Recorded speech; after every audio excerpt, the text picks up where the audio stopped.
Mari bersama-sama perkatakan iman dalam Mazmur 91. Dalam lindungan Allah. Orang yang duduk dalam lindungan yang maha tinggi dan bermalam dalam naungan yang maha kuasa akan berkata kepada Tuhan, tempat pelindunganku dan kubu pertahananku, Allahku yang kupercayai. Sungguh Tuhanlah yang akan melepaskan aku dari jerat penangkap burung, dari penyakit sampar yang busuk. Dengan kepaknya Tuhan akan melindungi aku, di bawah sayapnya aku akan berlindung, kesetiaannya ialah perisai dan pagar tembok. Aku tak usah takut terhadap kedahsyatan malam, terhadap panah yang terbang di waktu siang, terhadap penyakit sampar yang berjalan di dalam gelap, terhadap penyakit menular yang mengamuk di waktu petang. Walau 1000 orang rebah di sisiku dan 10.000 di sebelah kananku, tetapi itu tidak akan menimpa aku. Aku hanya menontonnya dengan mataku sendiri dan melihat pembalasan terhadap orang-orang fasik. Sebab Tuhan ialah tempat perlindunganku, yang maha tinggi telah kubuat tempat perteduhanku. Malapetaka tidak akan menimpa aku, dan tulah tidak akan mendekat kepada kemahku. Sebab malaikat-malaikatnya akan diperintahkannya kepadaku untuk menjaga aku di segala jalanku. Mereka akan menatang aku di atas tangannya, supaya kakiku jangan terantuk kepada batu. Singa dan ular tedung akan kulangkahi. Aku akan menginjak anak singa dan ular naga. Sungguh hatiku melekat kepada Tuhan, maka Tuhan akan meluputkan aku. Tuhan akan membentengi aku, sebab aku mengenal namanya. Bila aku berseru kepada Tuhan, Tuhan akan menjawab aku. Tuhan akan menyertai aku dalam kesesakan. Tuhan akan meluputkan aku dan memuliakan aku. Dengan panjang umur akan Tuhan kenyangkan aku, dan akan Tuhan perlihatkan kepadaku keselamatan daripadanya. Amin. Mari saya undang jemaat yang dikasihi Tuhan untuk kita bersama-sama memperkatakan apa yang dimaksud dengan Pentakosta ketiga. Pentakosta ketiga adalah pencurahan Roh Kudus yang dahsyat di zaman ini melebihi yang terjadi di Azusa Street. Pentakosta ketiga akan mengakibatkan penuaian jiwa yang terbesar dan yang terakhir sebelum Tuhan Yesus datang kembali.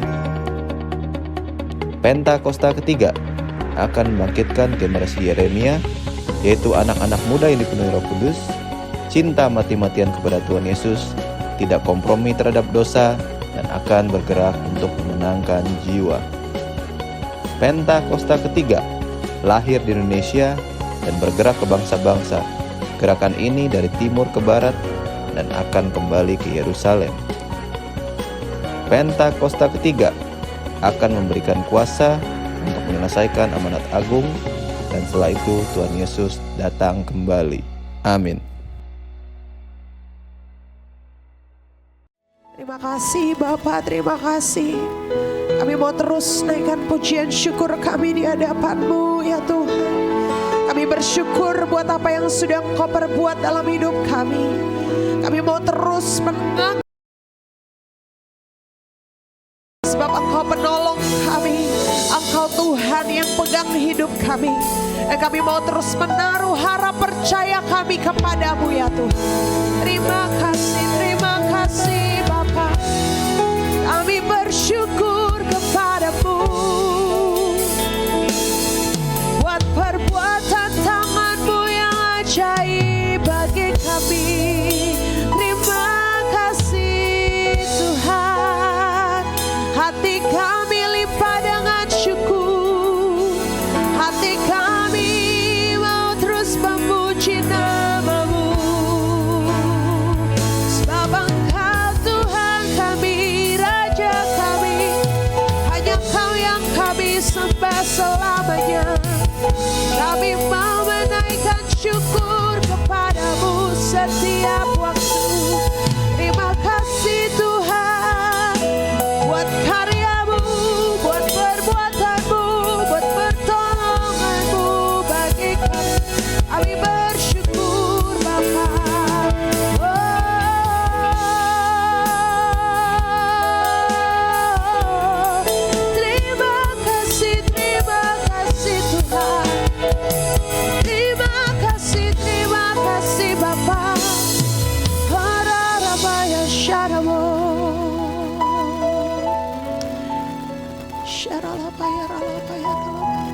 Dari ungkapan pujian kami di hadapan-Mu Tuhan. Kau Tuhan, penolong dalam hidupku. Ku percaya hanya kepadamu. Kau pegang tanganku dan tuntun langkahku. Yesus, Kau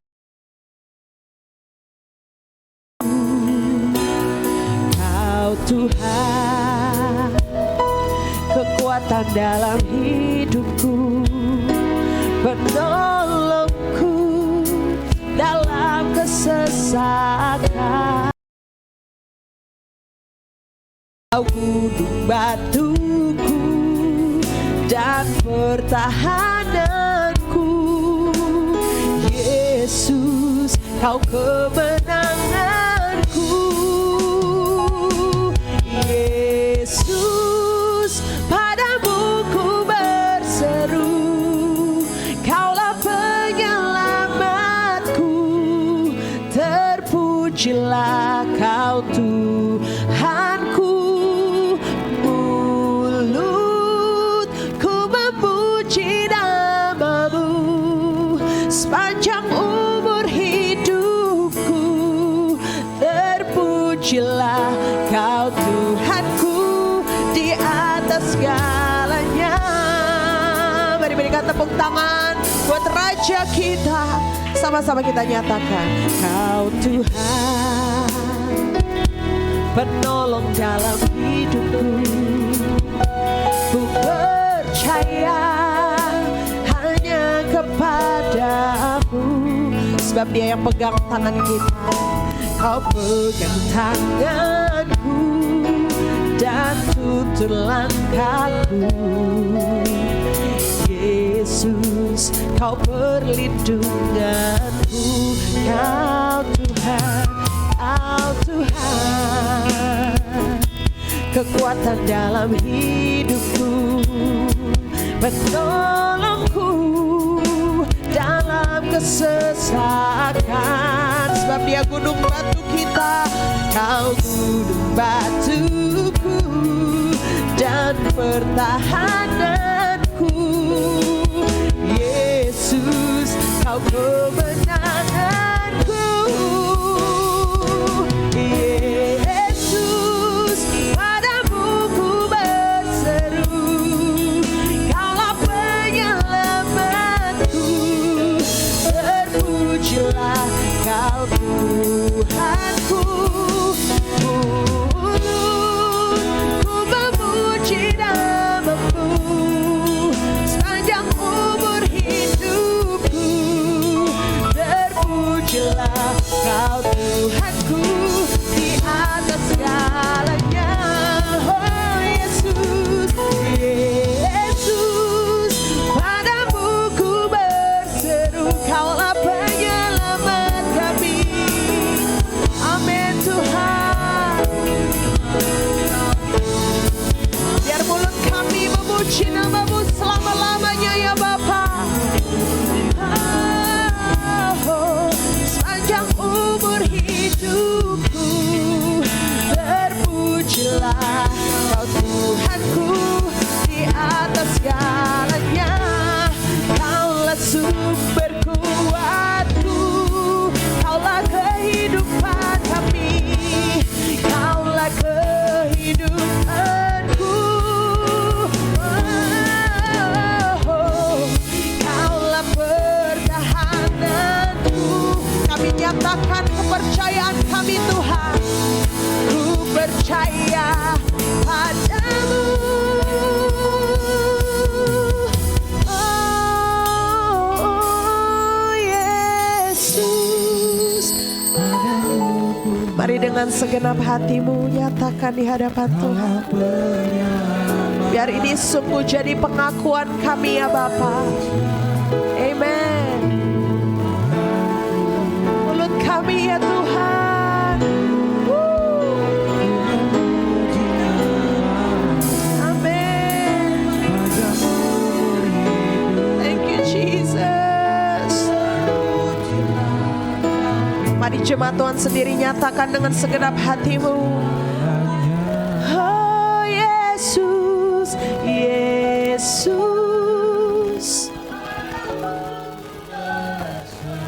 Kau penyelamat kami. Terpujilah Engkau selama-lamanya Tuhan.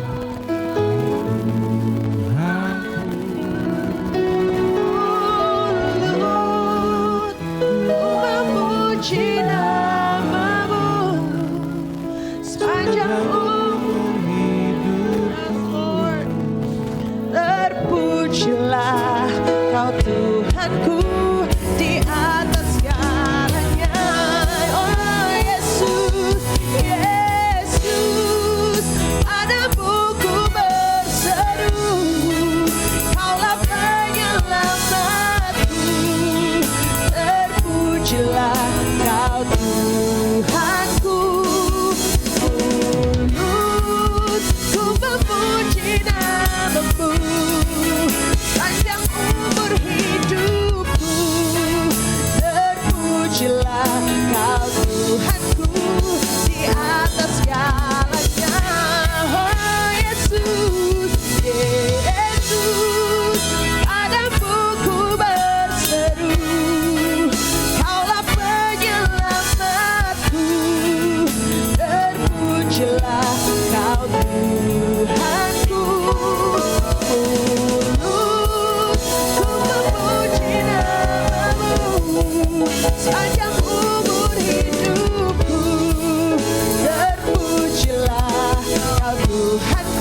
Jesus, oh Jesus, oh Jesus.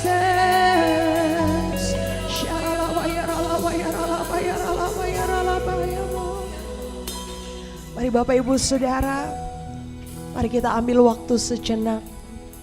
Bolehkah kita buka kedua tangan kita di hadapan Tuhan dalam hadirat kudusnya pagi hari ini. Mari renungkan dan kecap kebaikannya.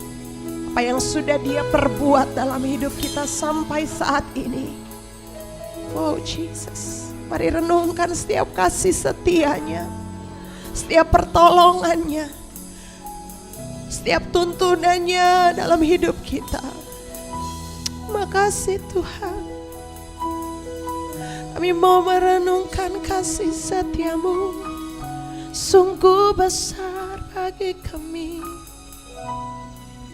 Dengan apa kami membalas kasih-Mu, selain kami puji dan sembah-Mu, selain kami memberikan hidup kami hanya pada-Mu Tuhan. Engkau sungguh baik, sangat baik bagi kami. Kasih setiamu pernah berkesudahan dalam hidup kami Tuhan. Terima kasih, terima kasih. Oh Jesus, Jesus, Jesus, Jesus, Jesus. Biar sungguh Tuhan, manis yang Kau dengar dari setiap pujian penyembahan yang kami naikkan, manis yang Kau dengar dari hidup kami Tuhan. Biar sungguh pujian penyembahan kami menyenangkan hati-Mu Bapa. Kami mau terus memegahkan nama-Mu sepanjang umur hidup kami Tuhan. Dan biar nama-Mu ditinggikan, diagungkan selama-lamanya. Kami mau nyatakan ya Bapa. Oh, praise the name of the Lord our God. Oh, praise His name forevermore. For endless days we will sing your praise. Oh Lord, our God, oh praise the name. Oh,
memuji nama Tuhan, sama-sama katakan amin. Kasih tepuk tangan paling dahsyat buat Tuhan Yesus.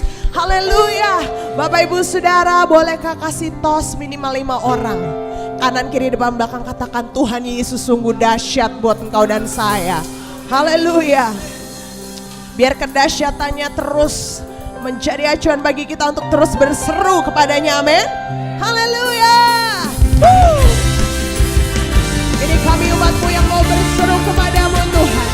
Nama di atas segala nama, Tuhan kami yang dahsyat. Mari sama-sama nyatakan, Tuhanku maha besar, Tuhanku maha kuasa, Raja segala raja. Dia takkan tergoyahkan, dia takkan tergoyahkan, dia takkan terkalahkan. Dia hidup dan berkuasa. Sama-sama nyatakan semua.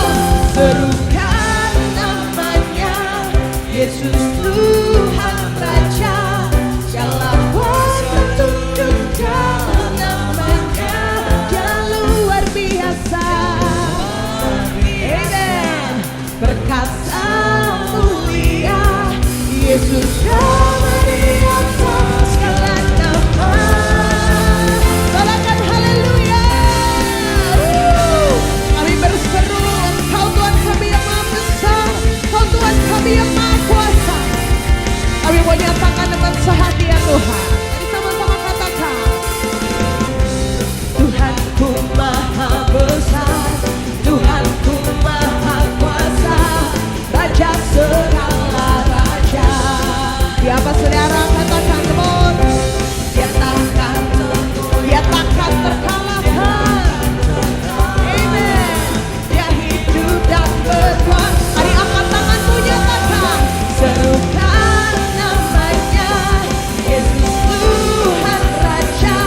Segala kuasa tunduk dalam namanya, Dia luar biasa. Amin. Perkasa mulia, Yesus nama di atas segala nama. Serukan namanya, serukan namanya, Yesus Tuhan Raja.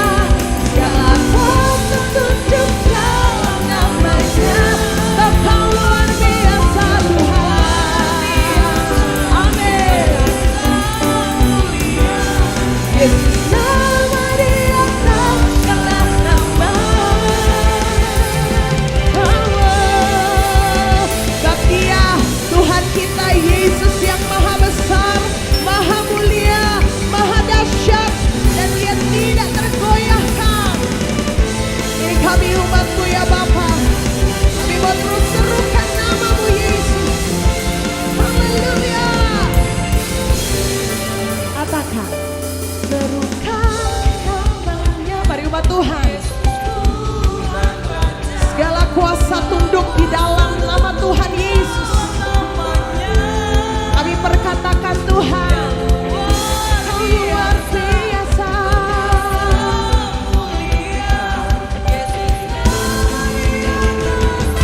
Mari umat Tuhan nyatakan, serukan namanya, Yesus Tuhan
Saya mau lihat tangan-tangan yang percaya bahwa nama Yesus berkuasa. Sorakan haleluya.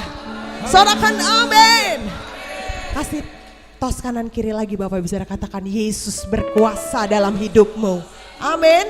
Kita percaya bahwa kuasa nama Yesus itu akan menyembuhkan dan memberikan kekuatan buat setiap kita. Terima kasih Tuhan. Kau menara kami yang kuat dan teguh. Dan kami mau berseru senantiasa di hadapan-Mu. Mari sama-sama nyatakan Bapak Ibu Saudara. Bangkit, serukan nama Yesus. Amin. Maju, nyatakan kuasanya. Mari kita buat iblis gemetar, kalahkan tipu dayanya. Dengan kuasa namanya, mari bangkit, bangkit, serukan nama Yesus. Amin. Maju, nyatakan kuasanya. Katakan, kita buat iblis gemetar, kalahkan tipu dayanya. Dengan kuasa namanya, mari nyatakan nama Yesus. Nama Yesus, menara yang kuat. Amin. Nama Yesus, kota benteng yang teguh. Nama Yesus, kalahkan semua musuh. Nama Yesus, amin. Ini kami umat-Mu yang berseru di hadapan-Mu Tuhan. Sama-sama nyatakan. Bangkit, serukan nama Yesus. Sorakan Yesus, Yesus, Yesus. Maju, nyatakan kuasanya. Kita buat iblis gemetar, kalahkan tipu. Dengan apa saudara? Sekali lagi katakan bangkit, bangkit, serukan nama Yesus. GBI Home pengen bangkit lagi nama-Mu Tuhan. Amin. Kita buat iblis gemetar, kalahkan tipu dayanya. Dengan kuasa nama, mari perkatakan dengan iman, katakan nama Yesus. Amin. Menara yang kuat. Nama Yesus, kota benteng yang teguh. Nama Yesus, kalahkan semua musuh. Mari perkatakan, nyatakan nama Yesus. Nama Yesus, menara yang kuat. Nama Yesus, kota benteng. Kau dengar pujian umat-Mu di tempat ini Tuhan. Dengan iman, dengan yakin kami nyatakan. Nama Yesus di atas segalanya. Lebih lagi. Nama Yesus, menara yang kuat. Amin. Nama Yesus, kota benteng yang teguh. Nama-Mu Yesus, nama Yesus, kalahkan semua musuh. Nama Yesus di atas segalanya. Nama Yesus di atas segalanya. Mari declare, katakan nama Yesus di atas segalanya. Sorak-sorai buat Tuhan Yesus. Nama di atas segala nama, Engkau yang berkuasa selama-lamanya Tuhan. Haleluya. Saya boleh tangan-tangan yang bersuka cita pagi hari ini. Sebelum duduk kita mau sorakan haleluya 3 kali. Yang setuju katakan amin. Sambil kita acungkan tangan di hadapan Tuhan, kita mau berseru sorakan haleluya 3 kali. Amin Bapak Ibu Saudara. Hitungan ketiga, 1, 2, 3. Haleluya, haleluya, haleluya. Tepuk tangan paling dahsyat buat Tuhan Yesus. Haleluya. Silakan kembali duduk dalam hadirat Tuhan. Puji nama Tuhan Bapak Ibu Saudara. Saat ini kita akan memberikan persembahan yang pertama. Mari sebelum kita memberikan persembahan, sama-sama kita satukan hati di dalam doa. Bapa yang baik, terima kasih Tuhan buat hadirat-Mu yang sungguh luar biasa ya Bapa di tempat ini. Kami percaya Engkau akan terus beracara dan bergerak di tengah-tengah kami Tuhan. Memimpin kami dalam seluruh kebenaran-Mu. Saat ini kami akan memberikan persembahan pertama kami ya Bapa. Kau berkati tangan-tangan yang akan memberi Tuhan. Kami percaya Engkau sudah terlebih dahulu memberikan yang terbaik buat kami. Ini waktunya kami untuk menabur ya Tuhan.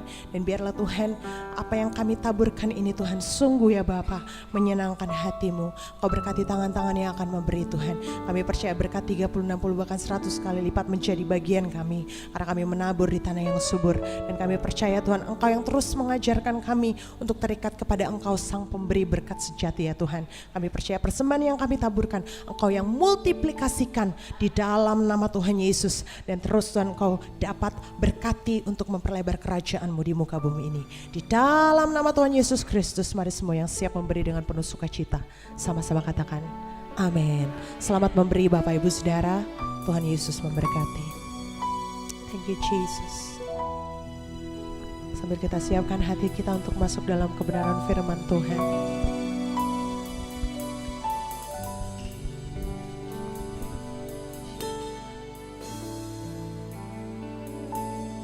Yesus Kau kebenaran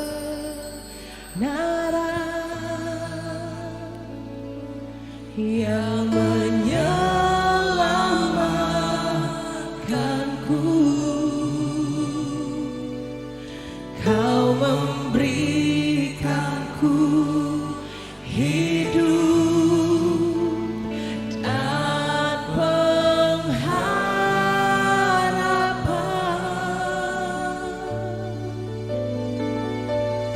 Ku ikut kehendak-Mu.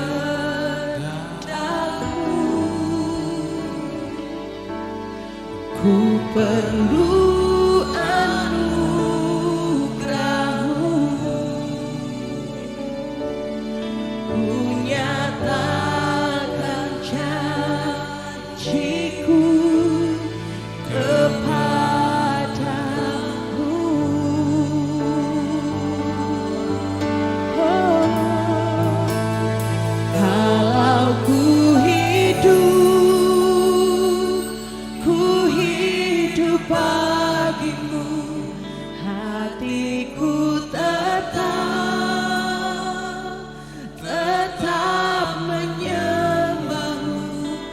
dunia tak bisa menjauhkanku dari kasih-Mu.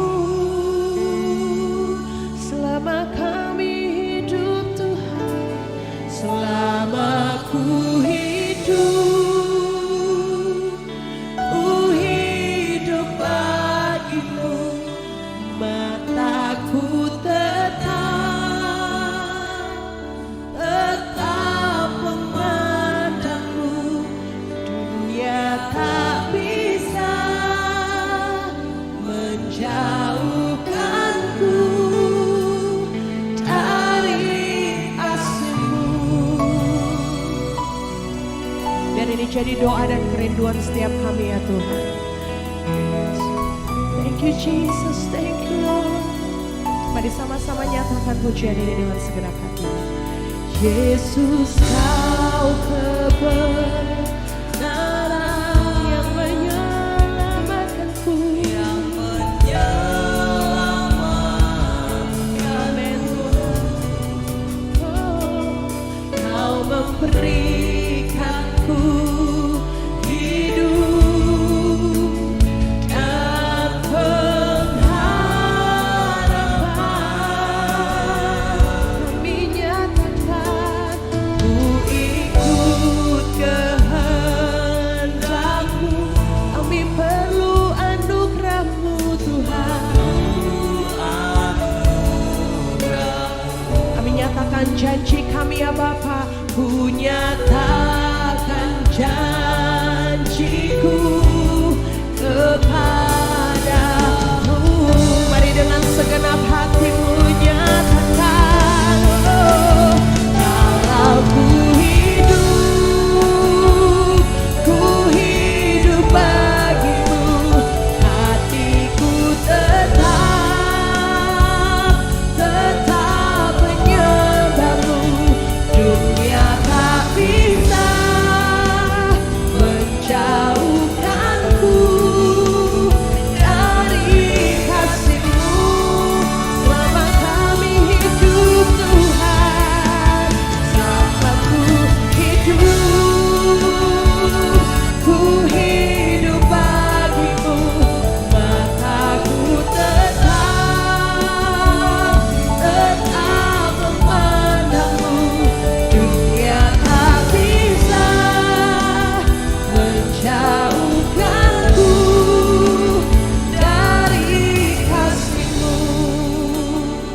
Mari jemaat Tuhan sendiri dengan segenap hatimu nyatakan, kalau ku hidup.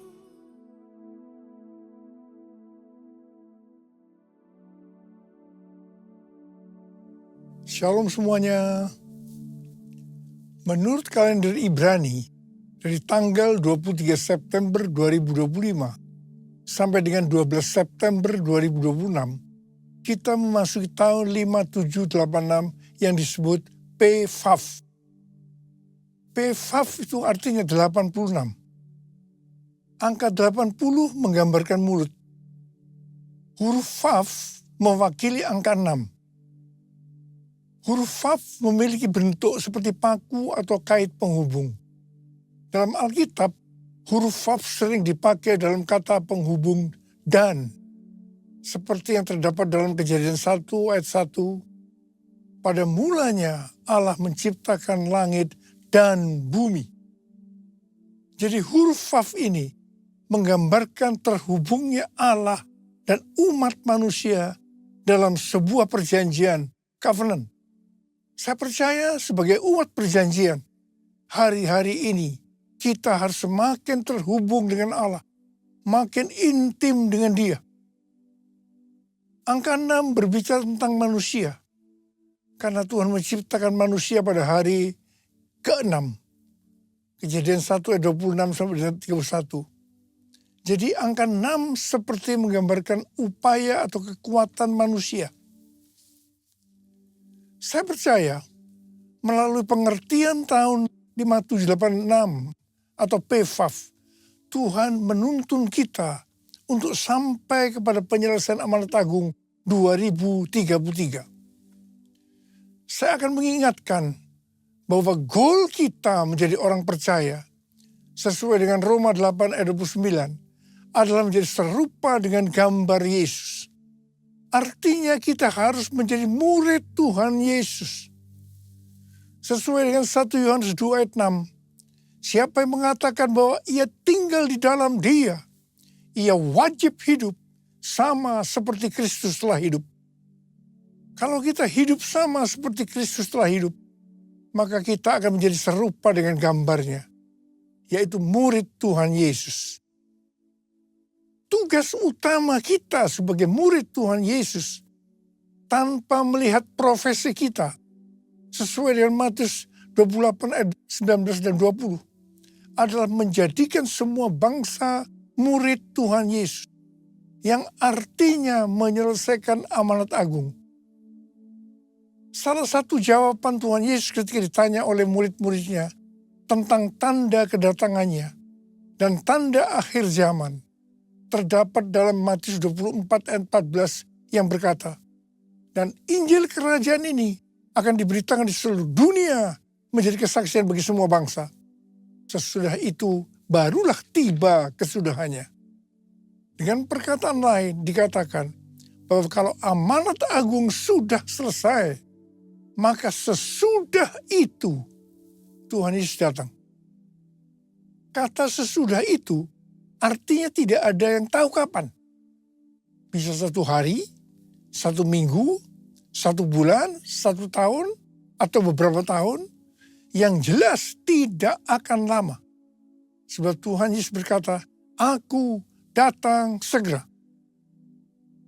Jadi kalau Tuhan Yesus berbicara kepada banyak organisasi dan aliran kekristenan yang mereka yakin bahwa goal untuk menyelesaikan amanat agung tahun 2033, itu tidak berarti bahwa Tuhan Yesus pasti datang tahun 2033. Itu tidak alkitabiah.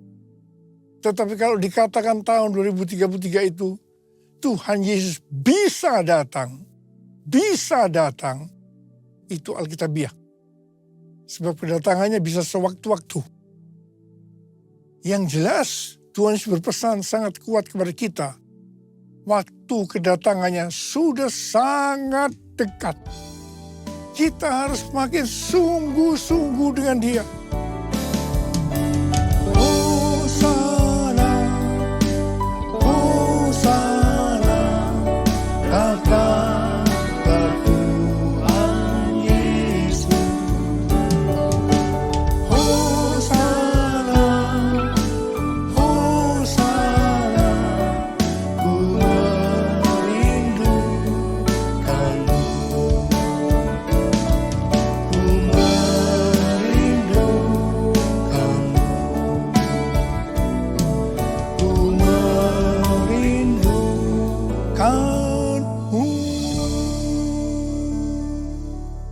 untuk sampai tahun 2033, Tuhan Yesus terus menuntun kita melalui tahun 5786 atau PFAF.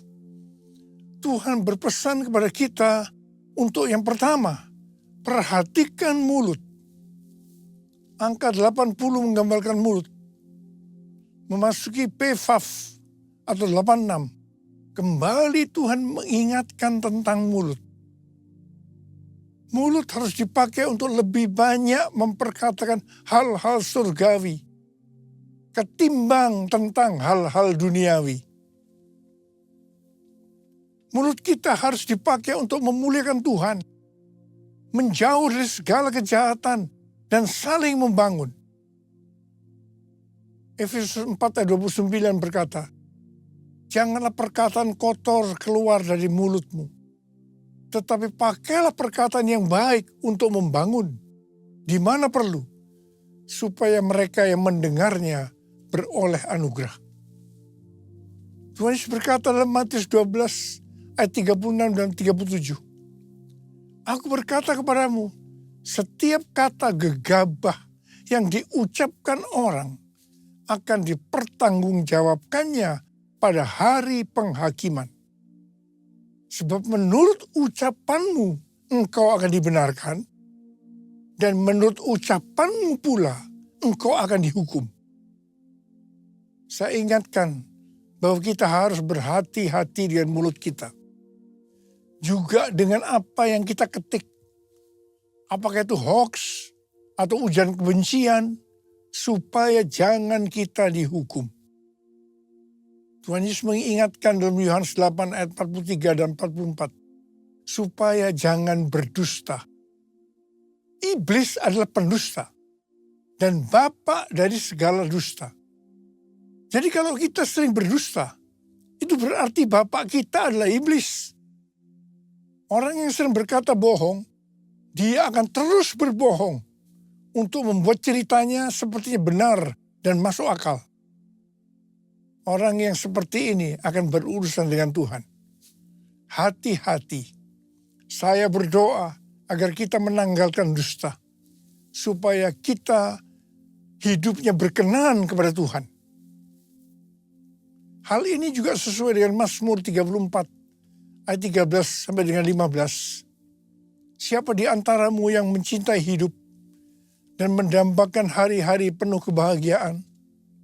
Jagalah lidahmu dari yang jahat dan bibirmu dari ucapan yang menipu. Jauhilah yang jahat dan lakukanlah yang baik. Carilah perdamaian dan raihlah dia. Ada kalanya Tuhan menghendaki agar kita berdiam diri. Berpuasa berbicara sebagai tindakan penguasaan diri. Ini juga adalah bagian dari strategi peperangan rohani. Ingat waktu bangsa Israel menghancurkan tembok Yerikho. Saya akan mengajak kita semua berjanji di hadapan Tuhan untuk memakai mulut kita untuk kemuliaan Tuhan. Mulutku penuh dengan pujian kepadamu ya Yesus Tuhan. Sepanjang hari kau beri penghormatan kepadamu ya Allahku. Kepadamu ya Allahku.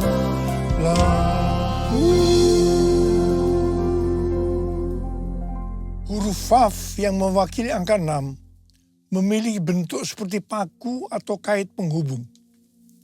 Huruf Vav ini menggambarkan terhubungnya Allah dengan umat manusia melalui Tuhan Yesus Kristus.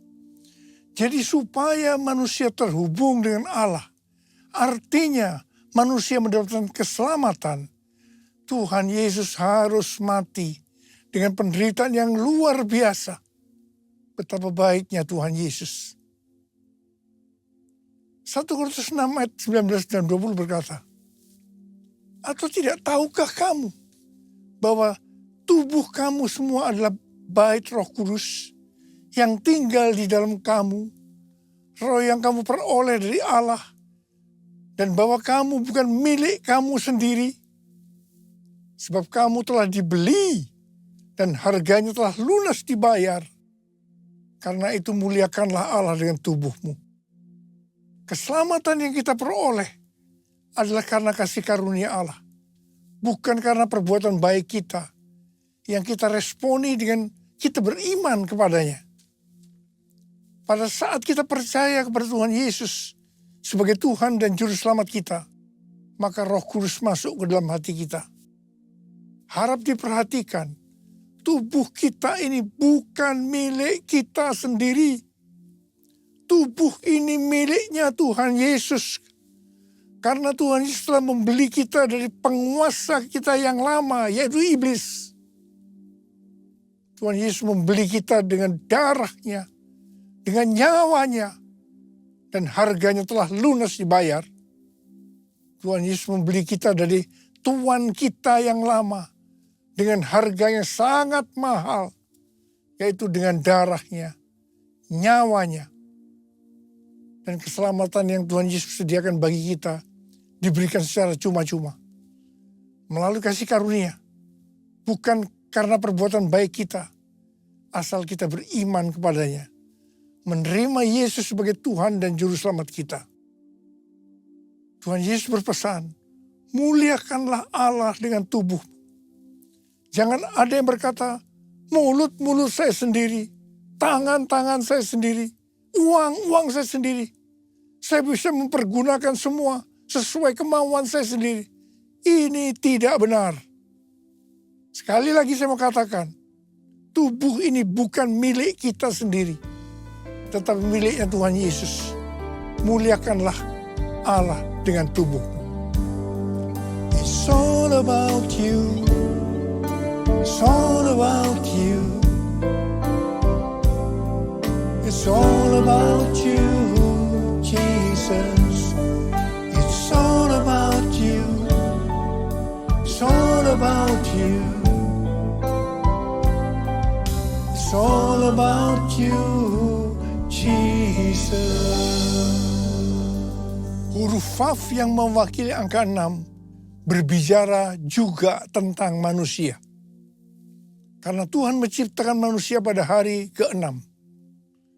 Jadi angka 6 dapat menggambarkan upaya atau kekuatan manusia. Dalam Yakobus 4 ayat 6 dikatakan, Allah menentang orang yang congkak, tetapi memberi anugerah kepada orang yang rendah hati. Orang yang sombong atau congkak itu artinya orang yang tidak memiliki kasih. 1 Korintus 13 ayat 1-3 berkata, sekalipun kita dapat berbicara dalam semua bahasa manusia dan bahasa malaikat, sekalipun kita mempunyai karunia untuk bernubuat, sekalipun kita mengetahui segala rahasia dan memiliki seluruh pengetahuan, sekalipun kita memiliki iman yang sempurna untuk memindahkan gunung, sekalipun kita membagi-bagikan segala sesuatu yang ada pada kita, bahkan menyerahkan tubuh kita untuk dibakar, tetapi jika tidak memiliki kasih, kita sama sekali tidak berguna. Bukan rahasia lagi, kejatuhan kita termasuk hamba-hamba Tuhan dikarenakan kesombongan. Pada suatu hari, hamba Tuhan yang adalah rekan saya yang dipakai Tuhan datang kepada saya bercerita tentang penyakit yang dideritanya. Sudah berbulan-bulan dia mengalami tekanan dalam hidupnya.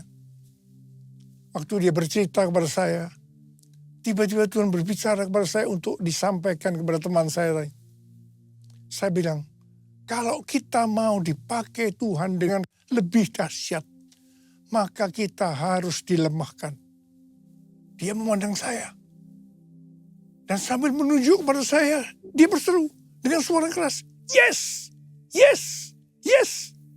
Ini berarti dia sudah mendapat jawabannya.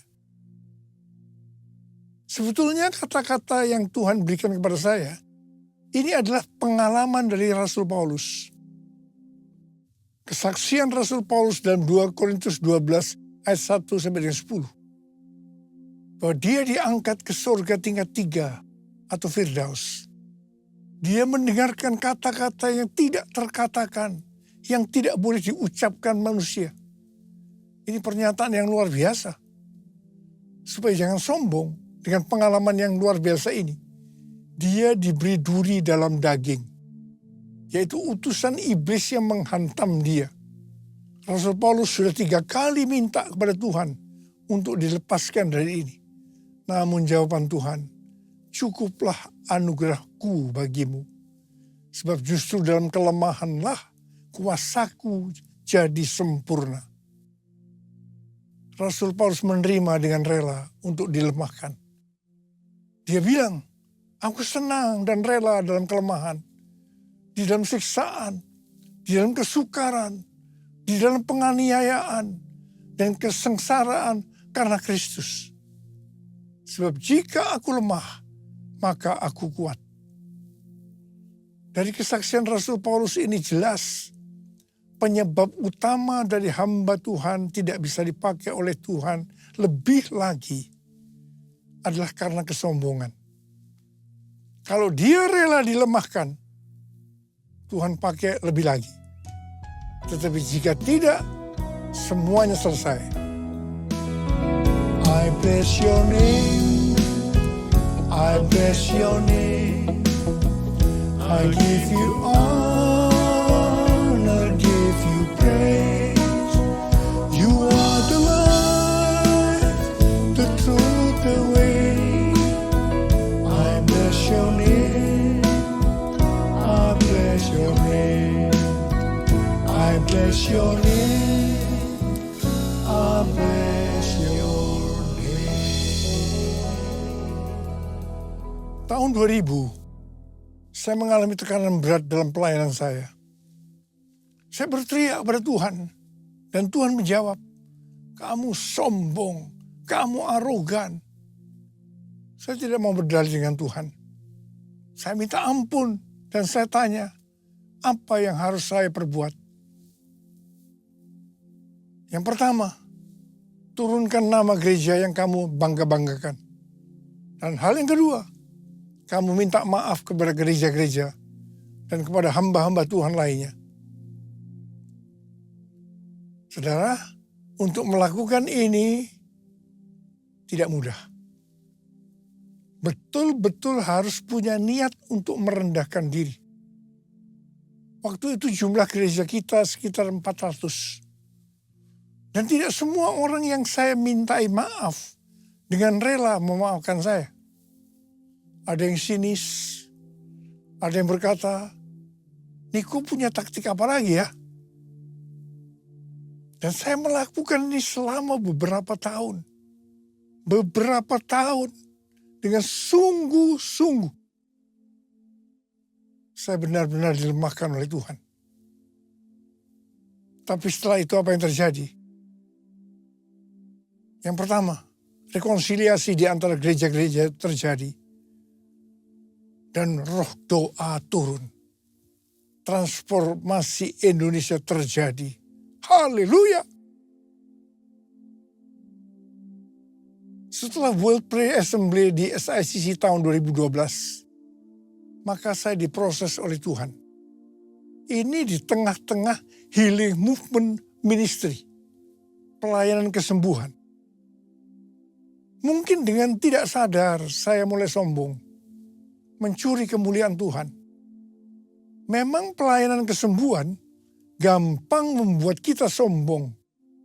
Karena dieluk-elukan, dipuji-puji orang. Tuhan turun tangan. Saya dilemahkan.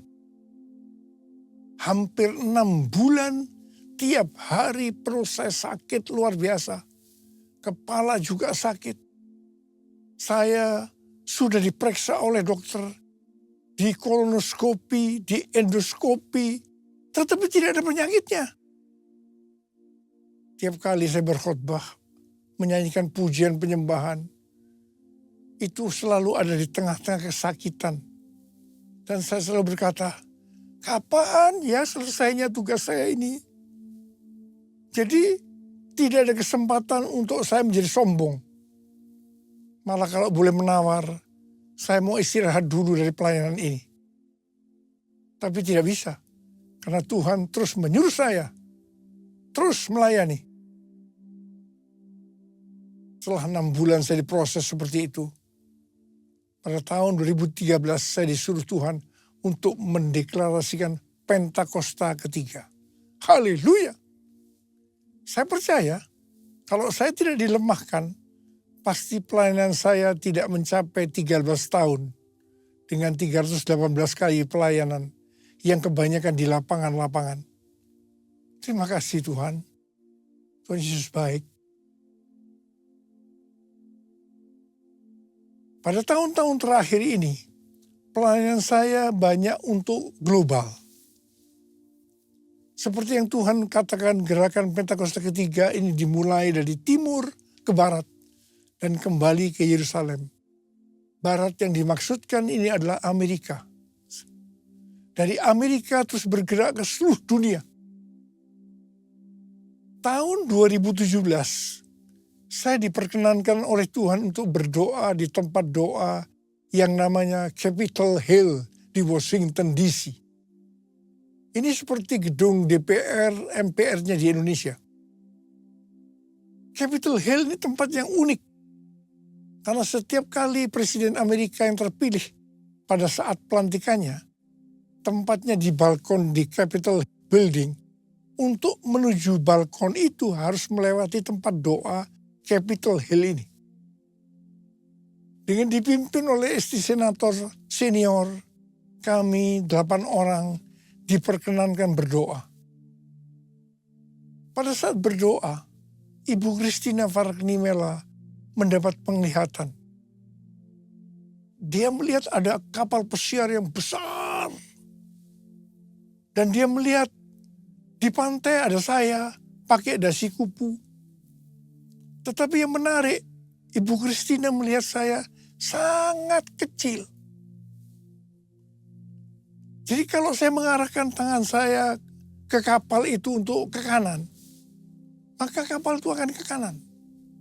Kalau saya mengarahkan untuk ke kiri, maka kapal itu ke kiri. Tuhan memberi pengertian bahwa kapal itu berbicara tentang Amerika. Saya diberi tugas untuk mengarahkan Amerika untuk kebangunan rohani. Saya diperkenankan mengarahkan arah kapal itu selama saya kecil. Dengan berjalannya waktu, saya tidak sadar Niko yang kecil tadi berubah menjadi besar. Saya tidak sadar karena diberi pengertian kalau saya terkenal besar, orang akan lebih mudah menerima arahan saya. Sebagai informasi, saya diberi penghargaan dalam tanda petik lewat Amerika, jumlahnya 11 macam penghargaan. Saya mungkin tidak sadar bahwa ini membuat saya, kepalanya ikut jadi besar. Penghargaannya tidak salah. Yang salah adalah saya dalam merespon penghargaan itu. Akhirnya Tuhan turun tangan. Saya harus dilemahkan supaya menjadi kecil. Ini prosesnya. Hari Jumat tanggal 22 Agustus 2025, Ketua Umum dan Ketua 1 Church of God datang ke Sentul menemui saya, yang salah satunya mengingatkan saya harus hadir tanggal 23 September 2025 di Amerika untuk peresmian Church of God Niko Nyotora Harjo Global Prayer Center. Saat itu kondisi saya sudah kurang baik. Hari Sabtu tanggal 23 Agustus 2025, saya lemas dan jatuh disebabkan karena NaCl atau garam natrium saya rendah. Saya masuk rumah sakit, tetapi puji Tuhan, karena kemurahan Tuhan, saya tidak mengalami cedera. Tindakan saya yang pertama, saya datang kepada Tuhan. Minta ampun. Dan kemudian saya minta, mohon tuntunan Tuhan. Dan ini tuntunan Tuhan kepada saya waktu itu. Yang pertama, saya disuruh membatalkan ke Amerika.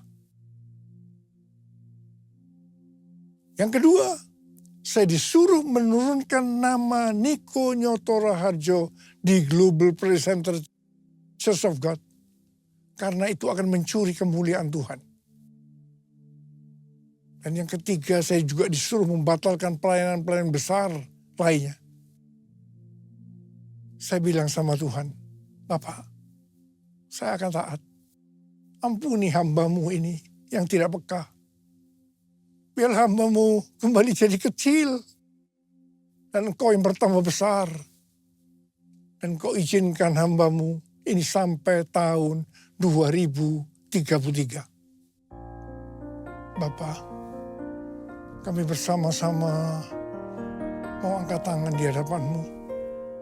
Yang pertama-tama ampuni hamba-Mu, Abah. Ampuni hamba-Mu. Ampuni kami semua. Tuhan, terima kasih. Terima kasih. Terima kasih.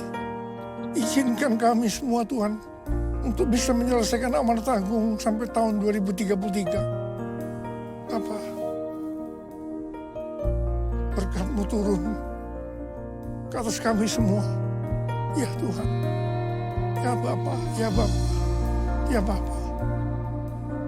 Yesus, ku sembahkan sujud di hadapan-Mu, keinginan dalam hidupku hanya untuk menyembah-Mu.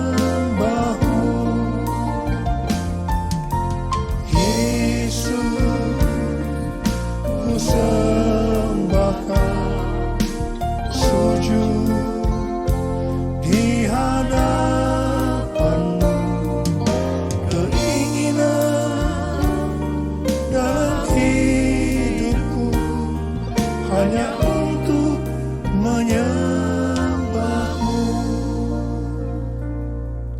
hanya untuk menyembah.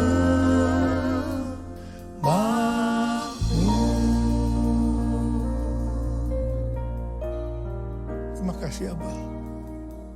Terima kasih. Terima kasih. Dalam nama Yesus. Amin. Shalom. Wah, shalomnya masih sambil duduk nih kayaknya nih. Sekali lagi, shalom. Apa kabarnya Bapak Saudara? Luar biasa. Coba lihat kiri kanannya. Mukanya luar biasa nggak senyumnya? Coba lihat. Coba lihat. Senyumnya luar biasa nggak? Atau biasa-biasa aja? Ya, Bapak Saudara, saya sungguh diberkati setiap kali saya datang ke tempat ini. Dan saya yakin dan percaya semua kita pun diberkati setiap kita datang ke tempat ini. Mengerti, katakan amin. Boleh berikan tepuk tangan buat Tuhan, Bapak Saudara.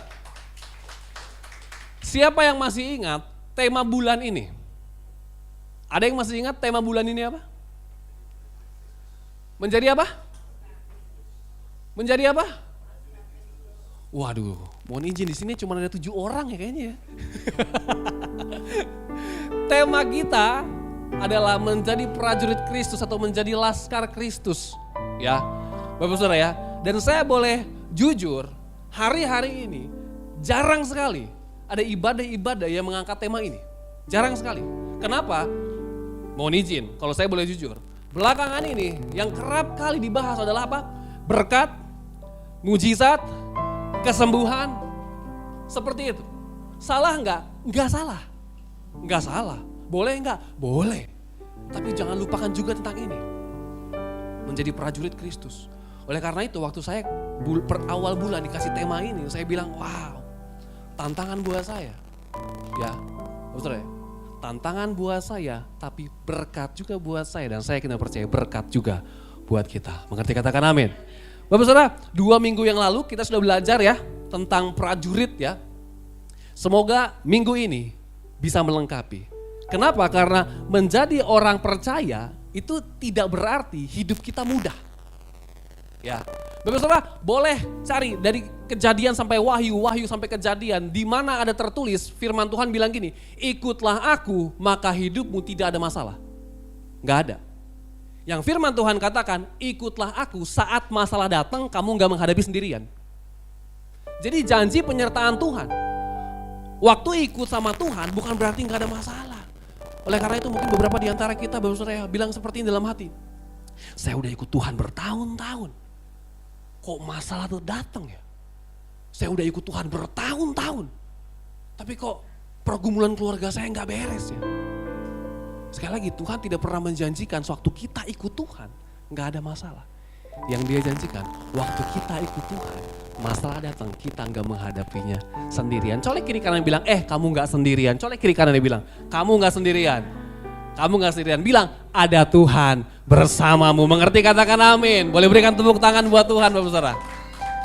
Ya Bapak Saudara ya. Dan ini faktanya kita bukan dipanggil untuk hidup yang santai. Enggak. Orang Kristen tidak dipanggil untuk hidup santai, enggak. Tapi kita dipanggil untuk berjuang sebagai prajurit Kristus. Dan yang namanya prajurit tidak lahir dari kenyamanan. Ya, tapi dari latihan, disiplin, ketaatan. Ini yang melahirkan seorang prajurit. Bapak Saudara, ada satu kalimat dari seorang pelatih militer yang cukup terkenal. Boleh next? Kira-kira kalimatnya seperti ini Bapak Saudara. Keringat di medan latihan menyelamatkan darah di medan perang. Ya, artinya apa? Artinya kemenangan di medan peperangan ditentukan oleh kesetiaan dalam latihan sehari-hari. Ya, betul ya. Jadi betul, jangan kaget kalau sebulan ini agak familiar dengan kata perang, ya, medan peperangan, prajurit, ya. Jangan kaget, ya. Betul ya. Begitu juga dalam hidup rohani kita. Kalau kita tidak melatih otot rohani kita, ya, betul ya, kita akan mudah kalah oleh pencobaan, oleh dunia, bahkan kalah oleh diri kita sendiri. Betul, di dalam Alkitab ada begitu banyak prajurit-prajurit Kristus yang luar biasa. Salah satunya adalah Paulus, ya. Dan Paulus menulis seperti ini untuk jemaat di Korintus. Dia katakan, sebab itu aku tidak berlari tanpa tujuan dan aku bukan petinju yang sembarangan saja memukul. Tetapi aku melatih tubuhku dan menguasainya seluruhnya. Supaya sesudah memberitakan Injil kepada orang lain, jangan aku sendiri ditolak. Paulus menggambarkan dirinya yang adalah prajurit Kristus dengan gambaran seorang pelari, ya, petinju, atau dikatakan atlet, ya, betul ya. Tapi dari ayat tersebut, dari ayat ini, ada 3 hal yang boleh kita pelajari mengenai prajurit Kristus. Yang mau belajar katakan amin. Yang pertama Bapak Saudara, prajurit punya tujuan yang jelas. Yang namanya prajurit punya tujuan yang jelas. Ya, di 1 Korintus 9 ayat 26 tadi dikatakan aku tidak berlari tanpa tujuan. Paulus mengatakan atlet atau prajurit itu tidak berlari tanpa tujuan. Seorang prajurit harus tahu tujuannya. Seorang prajurit pasti tahu tujuannya. Tapi faktanya Bapak Saudara, mohon izin, ada begitu banyak orang Kristen berlari tanpa tahu tujuannya apa. Lalu tiap kali ditanya ngomongnya seperti ini, Pak Pendeta, ikut Tuhan itu hidupnya ngalir aja Pak Pendeta. Ngalir aja. Saya yakin dan percaya beberapa di antara kita pernah mendengar kata-kata seperti ini. Tapi izinkan saya Bapak Saudara menjabarkan mengalir versi Tuhan dengan mengalir versi dunia ini seperti apa. Mengalir versi dunia ini Bapak Saudara, mengalir versi dunia ini seperti ini. Ya ngalir aja deh sama Tuhan. Gak butuh planning, gak butuh perencanaan, gak butuh tujuan, gak butuh apa, ngalir aja. Nanti Tuhan arahkan. Itu ngalir versi dunia ini. Tapi ngalir versi Tuhan seperti ini. Dengan hikmat dari Tuhan, kita rencanakan segala sesuatu. Kita rencanakan tujuan hidup kita seperti apa. 5 tahun ke depan mau seperti apa, 10 tahun ke depan seperti apa. Kalau planning kita berjalan lurus, di tengah jalan Tuhan bilang belok kanan, kita ikut ke kanan. Itu yang namanya ngalir. Kita punya planning sebelumnya, tapi di tengah jalan Tuhan bilang, nah ganti planningnya ke sini. Kita ikut. Itu namanya ngalir sama Tuhan. Jadi ngalir sama Tuhan bukan berarti nggak punya rencana, nggak punya mimpi, nggak punya Kalau orang-orang yang sepanjang hidupnya nggak punya perencanaan seperti apa, nggak punya keinginan seperti apa, akhirnya mudah terombang-ambing, saudara. Lagi rame apa, ikut ke sana. Temennya bikin apa, ikut ke sana. Mengerti, katakan amin. Ya, saudara ya. Setiap minggu datang ke gereja sih. Sibuk pelayanan sih, mohon maaf. Aktif di kegiatan-kegiatan gereja sih. Tapi lupa, tujuan saya ngelakuin ini untuk apa? Akhirnya hanya menjadi sebuah rutinitas.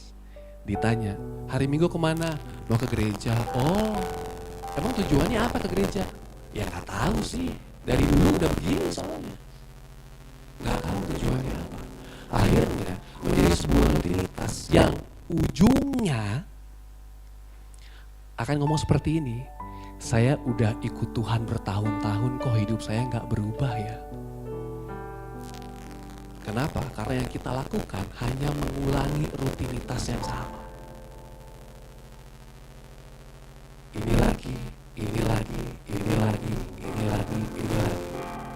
Sekali lagi, hanya mengulangi rutinitas yang sama. Tapi saya mau bilang gini, sebagai orang Kristen, Pak, Bu, mohon izin, kita harus mengerti tujuan kita. Saya pernah belajar, Bapak Saudara, ada satu yang namanya the power of understanding. Ya, kekuatan dari sebuah pengertian. Intinya gini, waktu kita ngerti sesuatu, tujuan kita atau kemengertian kita yang akan membuat kita bergerak. Contoh.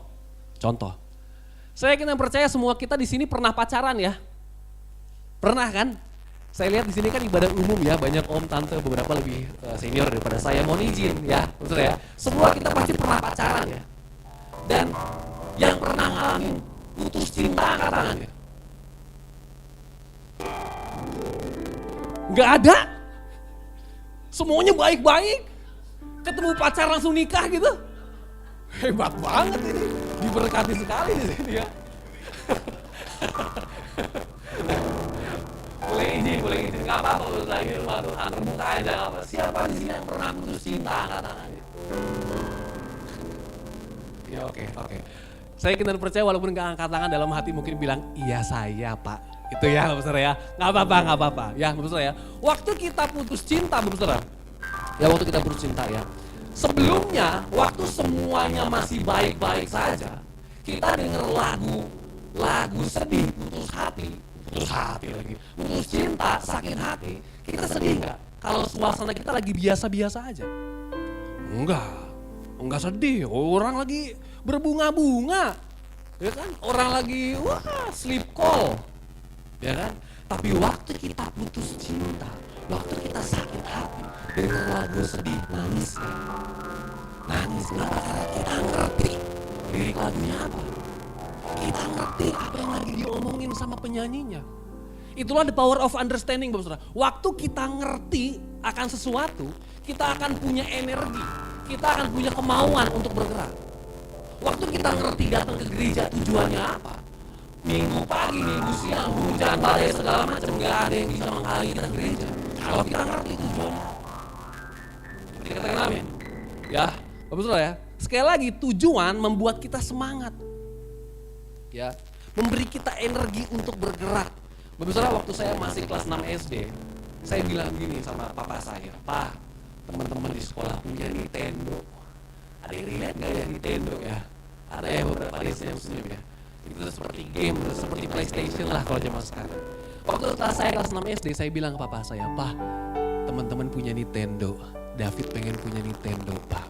Papa saya bilang gini, kalau David kelas 6 ini masuk 10 besar, Papa beli Nintendo. Apa yang saya lakukan? Belajar rajin sekali. Kenapa? Karena saya tahu tujuan saya apa. Saya belajar rajin supaya saya dapat Nintendo. Mengerti, katakan amin. Waktu kita ngerti tujuan kita apa, kita akan semangat untuk bergerak. Kita akan semangat untuk bergerak. Nah, tujuan utama seorang prajurit Kristus, ya, bukan untuk kaya raya, mohon izin. bukan untuk terkenal, bukan. Tujuannya menyenangkan hati sang komandan, Yesus Kristus. Itu tujuan kita. Oleh karena itu, waktu Yesus bilang ngampunin, maafin, doain, memberi, bersaksi, bisa nggak kita lakukan? Oh, mohon izin, waduh Yesus sorry ya, kalau memberi, saya memberi. Kalau bersaksi, saya bersaksi. Masalah ngampunin, oh sebentar dulu nih. Jangankan ngampunin dia nih, ngeliat mukanya aja udah gemes saya. Tapi yang namanya prajurit, apapun yang komandannya perintahkan, dilakukan atau tidak? Dilakukan. Waktu Yesus bilang, ampuni orang yang bersalah kepadamu, bisa nggak kita ampunin? Maafin, bisa nggak kita maafin? Bahkan lebih daripada itu, dikatakan doakanlah musuhmu, bisa nggak kita doain? Gak mudah, gak mudah. Saya pernah cerita seperti ini, dan beberapa anak-anak muda bilang gini, berarti jadi orang Kristen gak gampang loh. Saya bilang gak gampang, susah. Oleh karena itu kita harus bergantung kepada Tuhan. Supaya apa? Supaya kita dimampukan, kita dikuatkan. Karena kalau lihat kekuatan kita, oh nggak bisa. Berarti katakan amin. Ya, saudara ya. Di Kolose 3 ayat 23 dikatakan seperti ini. Apapun juga yang kamu perbuat, perbuatlah dengan segenap hatimu, seperti untuk Tuhan dan bukan untuk manusia. Saudara bayangkan ya, bayangkan kalau ada seorang tentara berlari di medan perang ya, tapi dia nggak tahu tujuannya apa, nggak tahu, nggak ngerti, harus nembak atau diem. Kalau menembak, nembak kemana? Kalau lari, lari kemana? Bayangkan ada satu prajurit di medan perang yang seperti itu. Gimana nasibnya? Bisa pulang dari medan perang udah bagus itu, saudara. Bisa bertahan 1 jam 2 jam udah hebat itu. Ya, saudara ya. Kita harus ngerti, saudara. Boleh next. Siapa yang di sini yang pernah nonton film judulnya Hacksaw Ridge? Oke, nggak banyak ya, nggak banyak. Saya bahasakan sedikit ya, saudara. Film ini menceritakan ini dari kisah nyata, saudara. Ini film bagus sekali. Film ini menceritakan satu orang yang ikut wajib militer, dia pengen jadi prajurit. Tapi kalau yang namanya prajurit pengen cepet-cepet pegang senjata, benar nggak? Ya kan? Saya mau jadi prajurit, senjata yang mana nih? Gitu kan? Enggak. Tapi orang ini dia mau masuk TNI lah istilahnya ya. Dia mau jadi prajurit, tapi bagiannya nggak pengen pegang senjata. Dia pengen jadi petugas medik. Jadi waktu lagi peperangan, dia pengen jadi orang yang, oh ada yang terluka, saya tarik, saya sembuhkan. Oh ada yang terluka, saya tarik, saya sembuhkan. Saat itu orang-orang tuh nggak ngerti maksudnya dia apa. Ngapain kamu ke medan perang jadi petugas medik tuh ngapain? Yang namanya perang itu bunuh orang, istilah kata seperti itu. Orang-orang nggak ngerti tujuan dia seperti apa. Tapi waktu dia lakukan, saudara, hidupnya jadi berkah. Saya bilang gini, mohon maaf, terkadang orang nggak ngerti tujuan hidup kita apa. Orang nggak ngerti tujuan kita ngelakuin A, B, C ini apa. Kadang orang nggak ngerti. Tapi saya mau bilang seperti ini, boleh next. Selama kita ngerti tujuan Tuhan dalam hidup kita apa, jalan terus. Jalan terus. Saya bilang rencana Tuhan dalam hidup kita tidak ditentukan oleh orang lain. Visi Tuhan dalam kehidupan kita tidak ditentukan oleh orang lain. Selama kita ngerti rencana Tuhan dalam hidup kita apa? Jalan terus. Jalan terus. Dia tahu apa yang dia mau. Saya mau jadi petugas medik. Walaupun orang lihat, aduh gak masuk akal. Awalnya diketawain sama orang-orang. Tapi waktu dia jalan terus, hidupnya jadi berkat. Beberapa di antara kita pun seperti itu. Beberapa mungkin, aduh pelayanan saya tuh gak yang gimana-gimana banget. Saya cuma rapi-rapi bangku aja. Malah orang-orang bilang gini, aduh ngapain datang lebih awal cuman beres-beres bangku kok. Tapi waktu kita ngerti bahwa pelayanan itu adalah sebuah anugerah dari Tuhan. Apapun bagiannya gak masalah. Yang penting saya ngelayanin Tuhan. Kenapa? Karena faktanya seperti ini. Mohon maaf, saudara. Yang beres-beres bangku sebelum ibadah mulai, dan siapapun yang berkhotbah di tempat ini, upahnya sama di hadapan Tuhan. Kita semuanya hamba. Gak ada yang lebih hebat, lebih penting, lebih besar. Gak ada. Semuanya sama. Nanti katakan ya, boleh karena itu hari ini tanyakan ke diri kita sendiri, apa sih tujuan hidup saya? Apakah tujuan hidup saya adalah apa yang Tuhan mau atau apa yang saya mau? Kita ikut rencana Tuhan atau Tuhan ikut rencana kita? Dua hal yang berbeda. Jadi yang pertama, prajurit itu punya tujuan yang jelas. Sekali lagi, prajurit punya tujuan yang jelas. Yang kedua, prajurit itu melatih dan menguasai diri. Di 1 Korintus 9 ayat 27 dikatakan seperti ini, aku melatih tubuhku dan menguasai seluruhnya. Ya, artinya apa? Artinya ada disiplin, ada pengendalian diri, ada latihan rohani setiap hari. Kenapa? Karena dalam peperangan iman, musuh terbesar bukan hanya iblis, tapi terkadang diri kita sendiri. Dosa, keinginan daging, emosi yang tidak terkontrol, seringkali membuat seorang prajurit Kristus jatuh. Oleh karena itu, saya selalu bilang seperti ini, jangan kompromi sama dosa. Kenapa? Karena sifat dosa itu repetitif dan meminta lebih. Sifat dosa itu mengulangi dan meminta lebih. Contoh, hari ini saya berani ambil uang orang tua saya 1.000 rupiah. Besok saya berani ambil 2.000. Besoknya lagi saya berani ambil 5.000. Benar. Saya selalu ngomong seperti ini kepada anak-anak muda ya. Saya nggak tahu, mungkin beberapa di antara kita ada yang belum menikah. Saya selalu ngomong seperti ini. Kalau lagi pacaran, nggak usah pegangan tangan. Oh, beberapa mukanya ada yang tegang langsung. Siapa di sini lagi pacaran? Yang lagi pacaran angkat tangan. Yang tidak ngaku putus ya.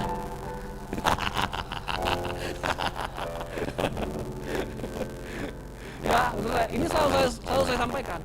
Yang namanya pacaran gak usah pegangan tangan. Kenapa? Karena hari ini pegangan tangan, besok pegang yang lain. Hari ini cium pipi, cium kening, besok cium yang lain. Pasti seperti itu. Karena sifat dosa mengulangi dan meminta lebih. Selalu seperti itu. Ngerti kata Nabi, betul? Ya, jangan kompromi sama dosa. Di 1 Timotius 4 ayat 7-8 dikatakan seperti ini. Tetapi jauhilah tahayul dan dongeng nenek-nenek tua. Nih, latihlah dirimu beribadah. Latihan badani terbatas gunanya. Tetapi ibadah itu berguna dalam segala hal. Latihan jasmani itu terbatas. Kenapa? Karena tubuh jasmani kita terbatas. Tapi latihan rohanian kita nggak terbatas. Karena waktu kita sedang berlatih secara rohani, kita terhubung dengan Dia yang tidak terbatas. Ya, saudara ya. Mari bayangkan kalau ada seorang prajurit ya, belum apa-apa, tiba-tiba langsung berani medan perang. Tiba-tiba langsung jago perang. Ada nggak yang seperti itu? Nggak ada. Yang namanya prajurit, semuanya diproses. Hari lepas hari, musim demi musim. Sampai akhirnya berani untuk maju ke medan perang. Sampai akhirnya bisa pegang yang namanya pistol dengan senjata. Itu dilatih. Ada latihannya. Ya, betul ya. Begitu juga dengan orang Kristen, betul. Gimana cara kita melatih kehidupan rohani kita atau otot-otot rohani kita? Gimana caranya? Doa, pujian, penyembahan, pembacaan firman Tuhan setiap hari dan menahan diri dari dosa. Ini betul. Ini, ya, ini yang membuat otot-otot rohani kita terbentuk. Waktu ada orang ngeselin sama kita mau marah, kita ingat, oh tadi pagi saat teduhnya, ampunilah dia yang bersalah kepadamu. Oh iya, ampunin deh Tuhan. Mengerti katakan amin? Tapi gimana cara Roh Kudus mengingatkan hal-hal pada kita kalau kita tidak pernah membaca hal tersebut? Saya kena percaya Roh Kudus bekerja, salah satu caranya adalah mengingatkan kita akan sesuatu. Sekali lagi, tapi bagaimana caranya Roh Kudus bisa mengingatkan akan sesuatu kalau kita tidak pernah tahu? Konsep mengingatkan kan seperti ini. Saya tahu 1 tambah 1 sama dengan 2. Di lain kesempatan, waktu saya ketemu 1 tambah 1 sama dengan berapa, saya diingatkan, oh 2. Tapi sebelumnya kita sudah pernah tahu. Sebelumnya kita sudah pernah baca firman Tuhan. Sebelumnya kita sudah pernah baca Alkitab. Supaya apa? Roh Kudus bekerja dalam kita. Mengingatkan kembali kepada kita. Ini loh firman Tuhan. Ya, betul ya. Itulah latihan rohani yang membuat kita kuat menghadapi godaan. Bapak Saudara, saya nggak tahu apakah saya sudah pernah berbicara tentang ini atau belum ya Bapak Saudara. Kami ini, saya dan istri itu tinggal di daerah Bintaro Bapak Saudara. Tinggal di daerah Bintaro ya. Dan puji Tuhan, di daerah kami itu tidak pernah ada kekurangan air. Puji Tuhan. Sebentar nanti kalian ketawa dulu tadi. Malah berlimpah-limpah air. Terkadang airnya berlimpah-limpah masuk ke dalam rumah Bapak Saudara. Ya, beberapa ada yang senyumnya masih bingung ya. Kami tinggal di daerah banjir Bapak Saudara. Ya, jadi di akhir tahun seperti masa-masa ini, kami tidak hanya berbagi kue nastar kepada tetangga, enggak. Tapi kami juga berbagi air kepada tetangga kiri kanan. Terima gitu ya. Bapak Saudara ya. Satu ketika Bapak Saudara, waktu angin mulai besar, gerimis mulai datang, saya lihat di depan saya ngecek kira-kira banjir nggak ya? Saya ngecek keluar. Tapi yang saya lihat saat itu, gerimisnya hujannya nggak terlalu besar sih, tapi anginnya besar sekali. Dan di situ saya lihat Bapak Saudara, di depan rumah kami itu ada kali dan juga ada pohon bambu, ya pohon bambu ya, pohon bambu. Jadi waktu angin besar datang, itu pohon bambu goyang tuh. Saya bilang, anginnya gede banget ya. Jadi waktu saya lihat itu, saya diingatkan seperti ini. Waktu kita punya akar yang kuat, ya, waktu kita punya akar yang kuat, angin sebesar apapun, godaan sebesar apapun, masalah sebesar apapun, tidak akan membuat kita rubuh. Hanya membuat kita bergoyang atau saya bahasakan, membuat kita menari. Besar. Sekali lagi, waktu akar kita kuat, masalah datang, kita tetap bisa bilang, aku punya Tuhan yang besar. Mengerti katakan apa? Menari di tengah masalah, Bapak Saudara. Kalau akar kita kuat. Bapak Saudara, siapa yang pernah lihat pohon korma? Angkat tangan. Wah, puji Tuhan. Ada berapa ya, Bapak Saudara? Pohon korma, Bapak Saudara, waktu benihnya ditaruh, ya, pohon itu nggak langsung tumbuh. Benihnya akarnya akan masuk dulu ke dalam. Mencengkeram dulu ke dalam. Baru bertumbuh dan berbuah. Saya mau bilang ini Bapak Saudara, seorang prajurit akan masuk ke dalam musim-musim di mana Tuhan izinkan akar kita yang masuk dulu ke dalam. Orang gak akan lihat buah kita mungkin. Bahkan kita gak akan bisa lihat buah kita sendiri. Tapi di momen-momen itu, apakah ada sebuah kesetiaan di sana? Tuhan proses kita dari hal-hal sederhana setiap hari Bapak Saudara. Sebelum bertemu dengan Goliat, Daud bertemu dengan apa? Singa dan beruang. Buat seorang gembala, singa dan beruang itu hal-hal yang biasa Bapak Saudara. Untuk kita di tempat ini mungkin, wah singa beruang. Oh. Tapi buat mereka itu hal yang biasa. Tuhan proses Daud dari hal-hal yang biasa untuk ketemu yang luar biasa. Mengerti katakan amin Bapak Saudara. Kita pun diproses dari hal-hal yang biasa. Prajurit itu diproses dari hal-hal yang biasa. Boleh next. Tuhan tidak mencari orang yang sempurna, tapi Tuhan mencari orang yang mau dilatih. Karena kemenangan besar dimulai dari ketaatan kecil setiap hari. Sekali lagi, kemenangan besar dimulai dari ketaatan kecil setiap hari. Bisa nggak nih taat sama hal kecil nih? Firman Tuhan berkata apa? Siapa setia pada perkara kecil, dia juga setia pada perkara besar. Ya, betul. Jadi yang kedua, prajurit itu melatih dan menguasai diri. Latih. Saya mau tanya, orang Kristen boleh marah nggak? Yang bilang boleh angkat tangan ya? Oke, yang bilang orang Kristen tidak boleh marah angkat tangan ya? Yang tidak angkat tangan dua-dua Anda kemana? Boleh nggak ya? Boleh nggak ya? Nggak boleh, gimana ya? Saya mau bilang ini Bapak Saudara, mungkin beberapa di antara kita ngomong seperti ini, oh boleh dong, Yesus aja marah kok. Iya Yesus marah, tapi selama 30 sekian tahun kehidupannya, Yesus marah sekali. Beberapa di antara kita dalam 30 menit aja udah marah berkali-kali. Ya, boleh nggak orang Kristen marah? Boleh. boleh. Yang nggak boleh, marah-marah. Beda kan? Marah sama marah-marah, itu beda. Ya, ngerti katakan amin? Colek kiri kanan bilang, boleh. Colek kiri kanan, boleh. Colek lagi, tapi jangan marah-marah. Ya, saudara ya. Sekali lagi, jadi yang kedua, prajurit melatih dan menguasai diri. Yang ketiga, prajurit menjaga integritas dan kesetiaan. Ya, di 1 Korintus 9 ayat 27b dikatakan seperti ini, supaya sesudah memberitakan Injil kepada orang lain, jangan aku sendiri ditolak. Saudara, sebenarnya ini waktu saya udah habis nih, ya. Cuman kan saya udah datang dari jauh-jauh ya, saudara ya. Saya 2 jam di sini boleh? Wah. Andi dari belakang. Wow. Ya, saudara ya. Paulus itu sangat sadar, bukan hanya hasil yang penting, tapi juga integritas.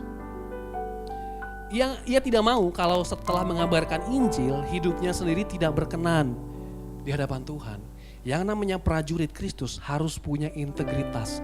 Apa yang diucap sama dengan apa yang dilakukan. Mau ada yang lihat, mau nggak ada yang lihat. Bapak saudara, kita semua tahu ya dari sekolah minggu. Kita digambarkan sebagai apa? Garam dan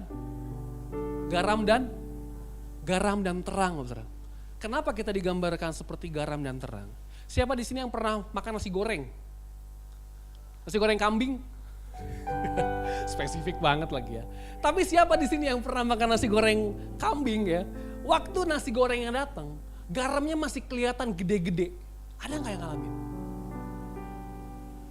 Kira-kira kalau hal itu terjadi, bisa dimakan nggak garamnya? Nggak bisa. Garam harus tidak terlihat untuk berdampak, bener gak? Harus tidak terlihat untuk jadi berkat. Kenapa kita digambarkan seperti garam? Tujuannya adalah untuk bilang seperti ini. Walaupun kamu tidak terlihat, kamu tetap berdampak. Walaupun gak ada orang yang lihat kamu lakukan apapun, tetap harus berdampak. Tetap harus jadi berkat, tetap harus jadi pembeda. Lalu kita digambarkan sebagai apa? Terang.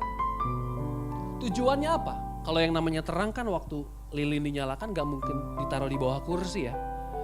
Tapi ditaruh di tempat yang tinggi. Untuk apa? Untuk menerangi.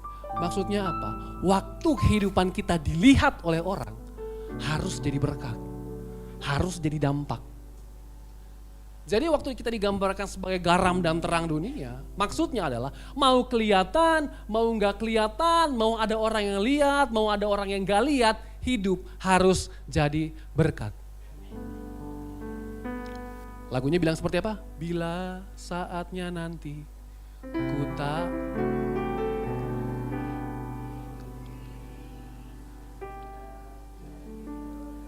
harus jadi berkat. Ya, saudara ya. Punya integritas, setia dalam segala hal supaya jadi berkat. Bukan jadi batu sandungan. Saya mau bilang ini saudara, mohon maaf ya. Ada begitu banyak orang Kristen yang kecewa dengan kekristenan karena melihat kehidupan orang Kristen. Saya ulang sekali lagi. Ada begitu banyak orang Kristen kecewa dengan kekristenan karena melihat gaya hidup orang Kristen. Saya pernah ngalamin Bapak saudara. Saya datang kepada satu ibu-ibu ya. Terus dibilang gini, Pak Pendeta saya gak mau lagi ikut cool-cool di gereja. Gak mau lagi saya. Gak mau. Gak usah lagi deh pelayanan, gak usah. Saya bilang gini, tante kenapa? Memangnya ada masalah apa? Dia bilang seperti ini. Itu tuh si ibu ini, disebutkan lah namanya ya. Itu tuh si ibu ini. Kalau di depan saya Pak Pendeta, senyumnya Happy Sunday. Tahu gak senyum Happy Sunday? Shalom ibu, Happy Sunday, selamat hari Minggu, selamat beribadah. Manis banget. Terus dia bilang gini, rambutnya baru potong ya ibu ya, seger banget ibu, tas sama sepatunya matching banget ya, bagus banget. Kalau di depan saya ngomong seperti itu Pak Pendeta. Tapi di belakang saya, ngomongin saya ngeri banget. Pak, Bu, mohon izin. Kehidupan kita harus jadi berkat. Bukan jadi batu sandungan. Tahun ini, tahun penuaian. Saya mau bilang, apa yang kita tabur, pasti kita tuai. Waktu kita nabur hal yang baik, ucapan berkat. Nuainya itu. Tapi Tuhan itu adil. Waktu kita naburnya kutuk, ngomongin orang, ngomongin yang gak benar, ngomongin fitnah, yang dituai ya itu. Oleh karena itu hari ini pastikan semua yang keluar dari mulut kita adalah berkat. Saya selalu bilang gini sama teman-teman di gereja saya. Kalau tidak ada hal baik yang bisa diucapkan, better diem aja. Daripada kata-kata kutuk yang keluar mematikan damai sejahtera orang, mematikan sukacita orang, mematikan iman orang. Mengerti, katakan amin. Ya, betul ya. Jadi yang ketiga, yang namanya prajurit itu menjaga integritas dan kesetiaan. Ayat terakhir Bapak Saudara, di 2 Timotius 4 ayat 7 dikatakan seperti ini. Aku telah mengakhiri pertandingan yang baik. Aku telah mencapai garis akhir dan aku telah memelihara iman. Saya bilang ini Bapak Saudara, perjalanan iman kita kalau digambarkan sebuah ajang lari, itu bukan lari maraton. Itu adalah lari maraton, bukan lari sprint. Sebagai orang Kristen, kita nggak pengen cepat-cepat sampai. Kita nggak pengen cepat-cepat diberkati. Kita nggak pengen cepat-cepat tumbuh. Tapi seperti lari maraton, sedikit demi sedikit, step by step. Butuh kedisiplinan, butuh kesetiaan untuk bertumbuh di dalam Tuhan. Mengerti? Katakan amin Bapak Saudara. Ya Bapak Saudara ya. Lalu saya akan masuk ke dalam kesimpulan Bapak Saudara. Saya boleh panggil tim puji penyembah untuk mengambil posisi. Kita akan masuk ke dalam kesimpulan. Hari ini kita belajar. Bapak Saudara, hari ini kita belajar. Yang namanya prajurit. Sekali lagi, yang namanya prajurit. Siapa di sini yang prajurit Kristus? Angkat tangannya. Saya make sure dulu nih. Jangan-jangan ada yang gak ngerasa prajurit. Kita semua yang di ruangan ini adalah prajurit Kristus. Mengerti? Katakan amin. Ya, Bapak Saudara ya. Yang pertama, prajurit punya tujuan yang jelas. Punya tujuan yang jelas. Yang kedua, prajurit melatih dan menguasai diri. Ya. Yang ketiga, prajurit menjaga integritas dan kesetiaan. Itu prajurit. Dan saya berdoa, jemaat GBI Home Palam Galaksi adalah prajurit-prajurit Kristus yang mengerti tujuannya. Yang melatih dan menguasai dirinya. Juga punya integritas dan setia sampai akhir. Mengerti? Katakan amin. Boleh berikan tepuk tangan buat Tuhan Bapak Saudara. Saya undang kita semua untuk bangkit berdiri. Ada satu pujian yang memberkati saya. Kita boleh nyanyi sama-sama. Mengiringmu seumur hidupku, masuk dalam rencanamu Bapa. Pikiranku, kehendakku, ku serahkan padamu. Harapanku hanya di dalam-Mu. Bukan teguh bersama-Mu Tuhan. Jadikanku bejana-Mu untuk memuliakan-Mu. Mengiringmu seumur hidupku, masuk dalam rencana-Mu Bapa. Pikiranku, kehendakku, ku serahkan padamu. Harapanku hanya di dalam-Mu. Bukan teguh bersama-Mu Tuhan. Jadikanku bejana-Mu untuk memuliakan-Mu. Mari tundukkan kepala kita berdoa Bapak Saudara. Wow, terima kasih Tuhan, terima kasih. Kami tahu Tuhan Yesus, kami tahu Tuhan bahwa Engkau panggil kami Tuhan Yesus untuk menjadi prajurit-prajurit Kristus Tuhan. Hari ini Tuhan Yesus kami berdoa Tuhan Yesus. Kiranya Engkau yang mampukan kami Tuhan Yesus. Engkau yang berikan kami kekuatan Tuhan Yesus untuk mengerti tujuan yang jelas dalam kehidupan kami Tuhan Yesus. Kami tahu kami tidak menyembah Allah yang iseng Tuhan. Kami tahu ada satu maksud dan tujuan kalau Engkau tempatkan kami di tempat kami saat ini. Di pekerjaan kami, di studi kami, di gereja kami, di keluarga kami. Roh Kudus ajar kami untuk mengerti tujuan kami. Ajar kami juga untuk melatih dan menguasai diri kami Tuhan Yesus. Bapa, hamba-Mu berdoa Tuhan saat ini Tuhan Yesus. Ajar kami anak-anak-Mu Tuhan Yesus. Supaya kami tidak kompromi terhadap dosa Tuhan Yesus. Ajar kami supaya tidak kompromi terhadap dosa. Ajar kami punya integritas, punya kesetiaan dalam hal-hal yang kecil. Terima kasih Bapak, terima kasih. Kami tahu Tuhan Yesus, dari tempat ini Tuhan akan lahir, akan berdiri prajurit-prajurit yang luar biasa. Yang bergerak untuk memenangkan jiwa. Yang sepanjang hidup kami hanya nama Tuhan yang ditinggikan, dimuliakan. Terima kasih Bapak, terima kasih. Hamba berdoa Tuhan saat ini. Bagi siapapun Tuhan Yesus di tempat ini Tuhan Yesus yang sedang mengalami pergumulan hidup Bapak, kami berdoa Tuhan Yesus. Kiranya ada ketenangan.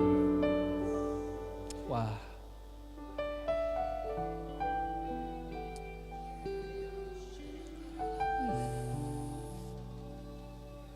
Hamba berdoa Tuhan Yesus. Ketenangan mengalir. Ketenangan mengalir. Kelegaan mengalir. Kelegaan mengalir. Hamba berdoa Tuhan Yesus dan kami percaya Engkau tidak pernah meninggalkan kami barang sedetik pun.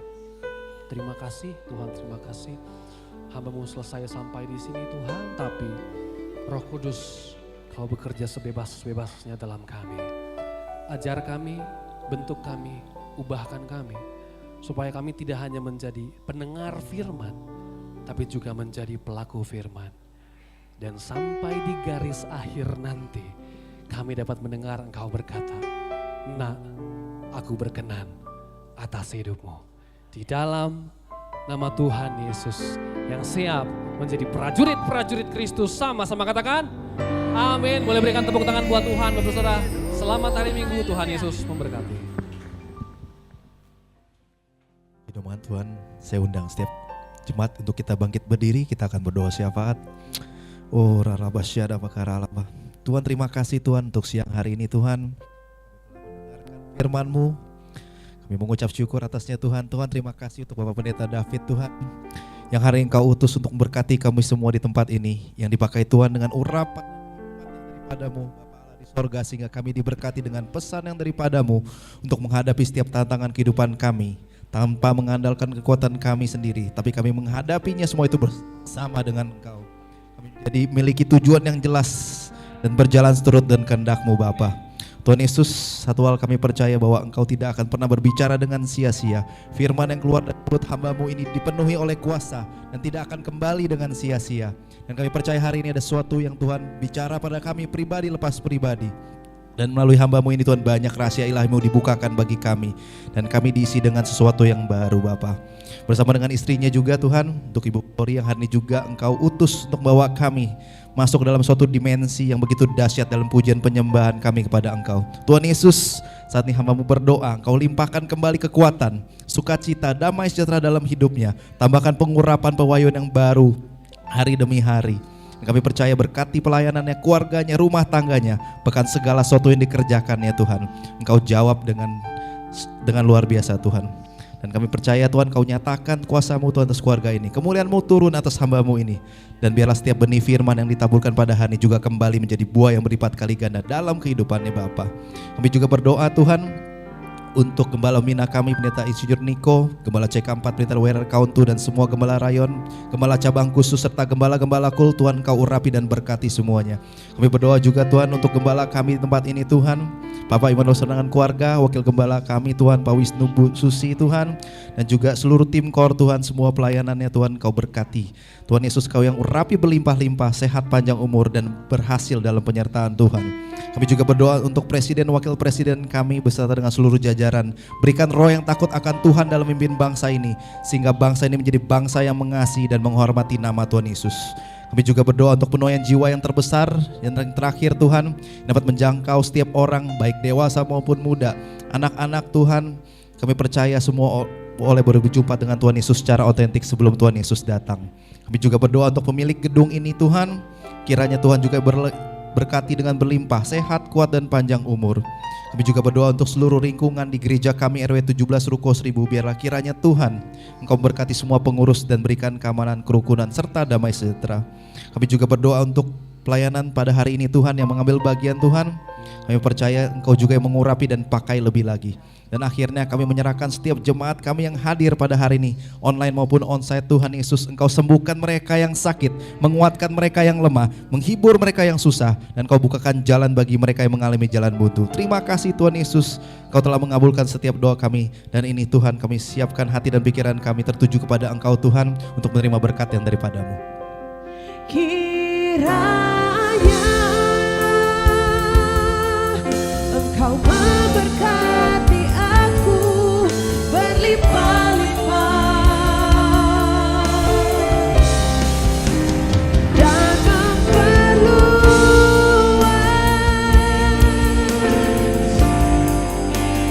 daerahku. Dan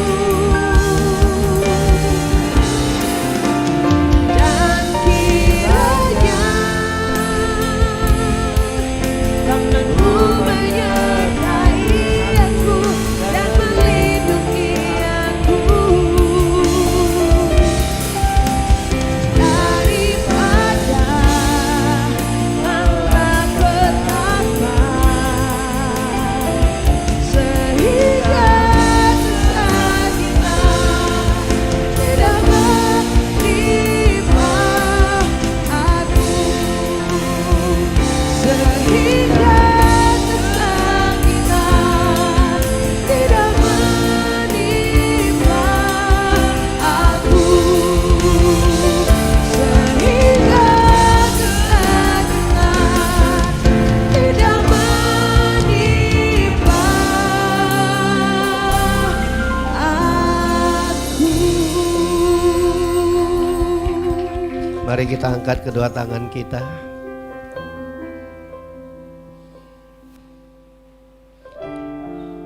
Kekasih-kekasih Tuhan, terimalah berkat yang berlimpah-limpah daripada Bapa di sorga.